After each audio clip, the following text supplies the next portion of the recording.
మహాగణాధిపతయే నమః. ఓం గురుభ్యో నమః. ఓం శ్రీమాత్రే నమః. అరుణాం కరుణాతరంగితాక్షీం ధృతపాశాంకుశపుష్పబాణచాపాం అనిమాదివిరావృతాం మయూకైః అహమిత్యేవ విభావయే భవానీం. శ్రీమాత్రే నమః.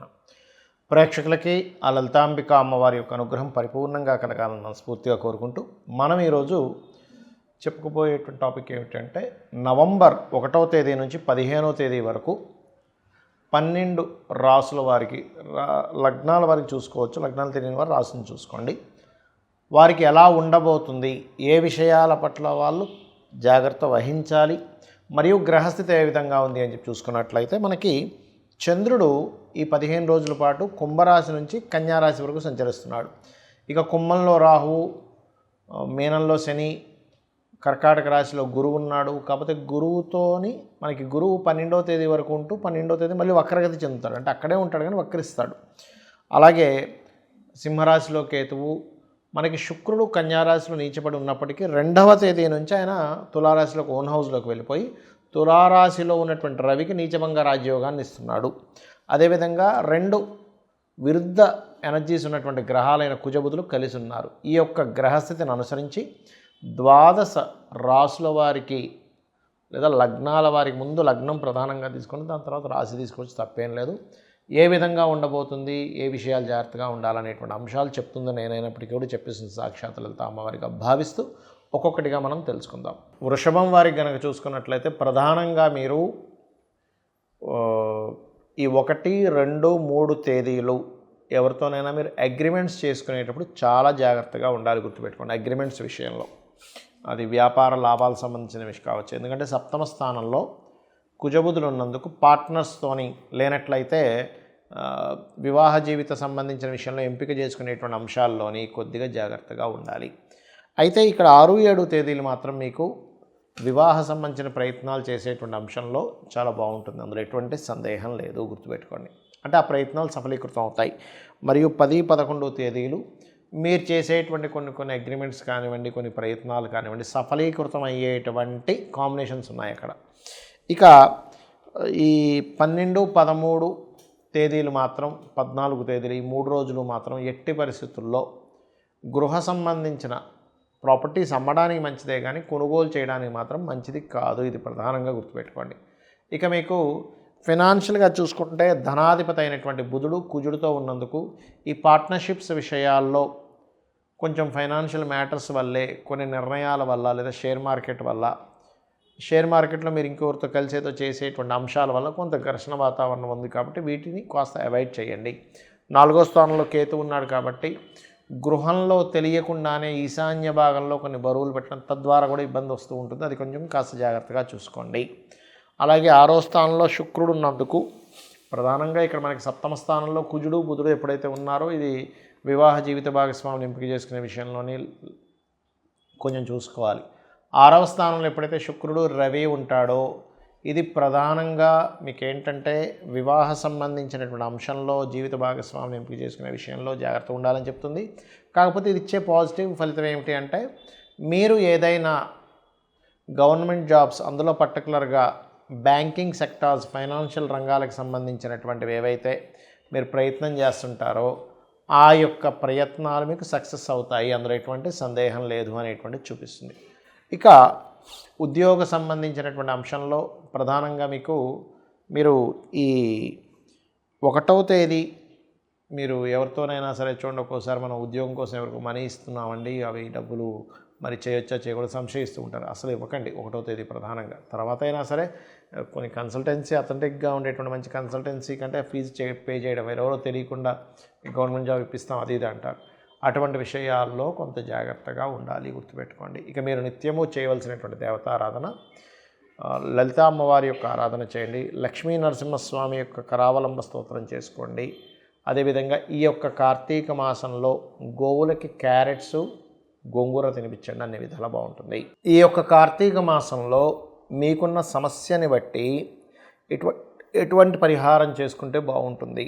ముఖ్యంగా ఎవరికైనా మాటిమాటికి గొడవలు అధికంగా ఉన్నాయండి, కుజదోషం అంటున్నారు, ప్రతిదీ కూడా స్ట్రెస్ఫుల్గా ఉంది అని అనుకునేటువంటి వారు ఈ కార్తీక మాసంలో బియ్యపు పిండితో చేసినటువంటి దీపపు కుంజలో దీపాన్ని వెలిగించి దీపదానం చేయండి. కార్తీక మాసంలో మీరు చేసేటువంటి దాన ఫలితం చాలా అధికంగా ఉంటుంది, గుర్తుపెట్టుకోండి. కార్తీక దామోదరుని పూజ చేయడము, కార్తీక మాసంలో స్నానాలు, నదీ స్నానాలు చేయడం అనే ఒక ఎత్తు అయితే, ఇక మరి కొంతమందికి మానసిక సమస్యలు ఉంటాయి. ఎప్పుడు మానసికంగా ఏదో ఒక ఇబ్బందిగా ఉందండి అని అనుకునేటువంటి వారు నదీ స్నానం చేయండి. ఏదైనా క్షేత్ర దర్శనం చేసుకొని నదీ స్నానానికి వెళ్ళిరండి. ఈ కార్తీక మాసంలో ఖచ్చితంగా బాగుంటుంది. అలాగే మీకు దగ్గరలో గోశాల ఏదైనా ఉన్నట్లయితే గోవులకి బియ్యపు పిండిలో కాస్త బెల్లము కలిపి బియ్యపు పిండిని తినిపించండి. ముల్లంగి లాంటి పదార్థాలు కూడా గోవుకి కనుక కార్తీక మాసంలో తినిపిస్తే 100% మీ యొక్క మానసిక రుగ్మతలు తగ్గడం, మానసిక స్ట్రెస్ తగ్గడం, మెంటల్లీ కోసం డిస్టర్బ్ అయిపోతుంటారు కదా, అటువంటివి తగ్గడం అనేటువంటిది జరుగుతూ ఉంటుంది, గుర్తుపెట్టుకోండి. ఇక మూడవది ఏంటంటే, ఇక్కడ మరి కొంతమందికి సంతాన సంబంధించిన సమస్యలు ఉంటూ ఉంటాయి. ఈ యొక్క కార్తీక మాసంలో ఎవరైతే ఇప్పుడుండేటువంటి ప్లానటరీ పొజిషన్స్ బట్టి చెప్తున్నాను, లక్ష్మీ గణపతిని మన దామోదరుడి యొక్క పూజ చేస్తారు. కార్తీక దామోదరుని యొక్క పూజ చేయడము ఇవన్నీ చేస్తూనే లక్ష్మీ గణపతి యొక్క ఆరాధన చేయండి ఈ కార్తీక మాసంలో. అదేవిధంగా ఈ కార్తీక మాసం మొత్తము కూడా దిగంబర శ్రీ పాదవల్లభ దిగంబర అనే మంత్ర సాధన చేయడం ద్వారా, గోవులకి అరటికాయలు లాంటివి తినిపించడం ద్వారా కూడా క్లియర్ అవుతుంది. ఇక ఈ కార్తీక మాసంలో పెళ్ళిళ్ళు కూడా అవుతూ ఉంటాయి. కానీ కొంతమందికి వాళ్ళ యొక్క జన్మజాతకంలో ఉండేటువంటి కాంబినేషన్స్ వల్ల వివాహ సంబంధించినటువంటి అంశాలు తొందరగా కుదరవు. అది 7వ స్థానం పాడవడం వల్ల, 12వ స్థానం పాడవడం వల్ల, వివాహం తర్వాత ఉండేటువంటి విషయాలు సరిగా కుదరకపోవడం వల్ల జరుగుతూ ఉంటుంది. అయితే ఇక్కడ ఏంటంటే, మీరు ప్రధానంగా నవగ్రహాలలో రవికేతు గ్రహాల దగ్గర దీపారాధన చేస్తూ లలితా సహస్రనామాల్లో ఓం కామేశబద్ధ మాంగళ్య సూత్రశోభిత కందరాయ నమః అనే మంత్రం చేయండి. ఖచ్చితంగా మీకు వివాహ సంబంధించిన విషయాలు ముందుకు కుదులుతాయి. అలాగే స్వామివారిని అంటే ఆ విష్ణువుని సూర్యుల్లో ఉన్నట్టుగా భావిస్తూ సూర్యుడికి అర్ఘ్యం వదలండి. ముఖ్యంగా వివాహ సంబంధించినటువంటి విషయాలు ముందుకు కదలడానికి. దాంతోపాటు మీ జన్మజాతకంలో 7వ స్థానం ఎలా ఉంది, 7వ ఏమైనా వేరే పాపగ్రహాల చేత, పాప ఫలితాలు ఇచ్చేటువంటి గ్రహాల చేత ఇబ్బంది ఉన్నాయా అనేటువంటి చూసుకోండి. అది చూసుకొని దానికి సంబంధించిన దానం ఇచ్చుకున్నా కూడా మీకు ఖచ్చితంగా ఆ యొక్క ప్రభావం అనేటువంటిది తగ్గుతుంది, అందులో ఎటువంటి సందేహం లేదు. ఇక మరి కొంతమందికి ధనపరమైనటువంటి ఇబ్బంది ఎక్కువగా ఉంటూ ఉంటుంది. ఏమండి ఫైనాన్షియల్గా బాగా ఇబ్బంది ఉందండి, ఏం చేయాలో అర్థం కావట్లేదు ఇది అంటూ ఉంటారు. కార్తీక దామోదరుడికి, ముఖ్యంగా విష్ణుమూర్తికి తీపి పదార్థం ఏదైనా చేసి స్వామివారికి నైవేద్యం పెట్టండి, విష్ణువుకి నైవేద్యం పెట్టండి, అలాగే సూర్య భగవానుడికి కూడా చూపించండి.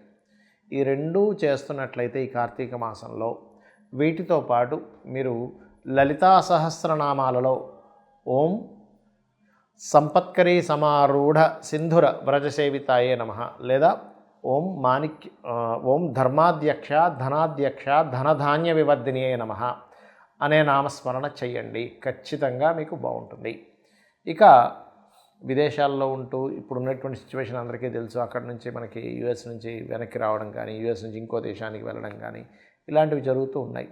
అంటే మరి కొంతమందికి మరి విదేశీ యోగమే ఉంటుంది, విదేశాలకు వెళ్తేనే వాళ్ళ లైఫ్ బాగుంటుందని ఉంటుంది. అప్పుడు ఏం చేయాలి, స్వదేశానికి వస్తే పెద్ద లైఫ్ ఉండదు.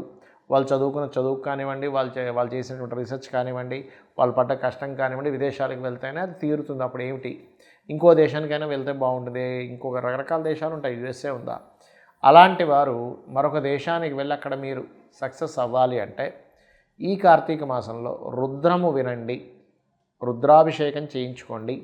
రెండవది ఆంజనేయ స్వామి యొక్క హనుమాన్ చాలీసా అంటారు, ఉదయము సాయంత్రము సంకల్పం చెప్పుకొని ఆ చేసినంత కాలము 40 రోజులు దీక్షగా తీసుకొని కనుక చేయగలిగితే, ఏమండి కార్తీక మాసం అయిపోద్ది కదా అంటే, అయిపోయినా పర్వాలేదు, ప్రారంభించడం ఇక్కడ చేయండి. 40 రోజులు దీక్షలా కనుక రోజు ఉదయం సాయంత్రం చేస్తూ సంకల్పం చేసి కొంచెం కొన్ని నియమాలు పాటించాలి. దీక్షలో ఉన్నప్పుడు ఎలా పాటిస్తామో, నేల మీద నిద్రపోవడము, కాస్త నాన్ వెజిటేరియన్ లాంటివి తినకపోవడము, కొన్ని బ్రహ్మచర్యం పాటించడం చేసి మీరు కనుక 40 రోజులు ఖచ్చితంగా చేసినట్లయితే రుద్రము వినడము లేదా రుద్రాభిషేకం చేసుకోవడము, ఇంట్లోనే రుద్రంతో అభిషేకం శివుడికి చేసుకోవడము, అలాగే ఉదయము సాయంత్రం ఆంజనేయ స్వామి యొక్క అష్టోత్తరము అంటే ఆంజనేయ స్వామి హనుమాన్ చాలీసా ప్రధానంగా ఉదయం సాయంత్రం కనుక చేయగలిగితే, మీ జన్మజాతకంలో ఆల్రెడీ యోగం ఉంది కానీ వెళ్ళలేకపోతున్నాను, లేకపోతే ఇంకో దేశానికి వెళ్ళాలి, ఇక్కడ ఉండేటువంటి సిచ్యువేషన్స్ బాగాలేవు అన్నప్పుడు ఇది మీకు ఖచ్చితంగా పనిచేస్తుంది.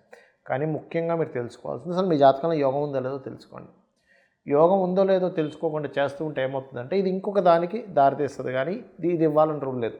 ఎలాంటి వాటికి ఇస్తుంది రిజల్ట్ అంటే మీకు ఖర్చులు తగ్గిస్తుంది అంతే. బాగా ఎక్స్పెండిచర్స్ ఉన్నాయి, ఎందుకంటే 12వ స్థానం అనేటువంటిది ఖర్చుల స్థానము, విదేశీ స్థానం. సో విదేశీ యోగం మీకు లేదు కాబట్టి ఖర్చులు ఎక్కువ అవుతుంటే ఆ ఖర్చులు తగ్గించే దాని మీద ఎఫెక్ట్ పడుతుంది. దానివల్ల కూడా ఒక పాజిటివ్ ఉంటుంది, ఉండదని. కానీ మీకు జాతకంలో ఉందో లేదో యోగం చూసుకోండి. కొద్దిగా ఉందండి, కొన్ని ఆటంకాలు ఉన్నాయి, అప్పుడు పనిచేస్తుంది. అసలు యోగమే లేదు అన్నప్పుడు అది ఇవ్వదు రిజల్ట్. ఇది గుర్తుపెట్టుకోండి. అందుకే చాలామంది రెమెడీస్ చేస్తుంటే ఎందుకు ఫెయిల్యూర్ అవుతుంటాయంటే అక్కడ యోగం ఉండి ఆటంకాలు కలుగుతున్నప్పుడు మనం చేయాలి, కానీ యోగమే లేకుండా మనం చేయడం వల్ల ఇంకొక మంచి ఫలితం ఇస్తుంది, కానీ ఆ ఫలితం ఇవ్వాలని రూల్ లేదు. శ్రీమాత్రే నమః.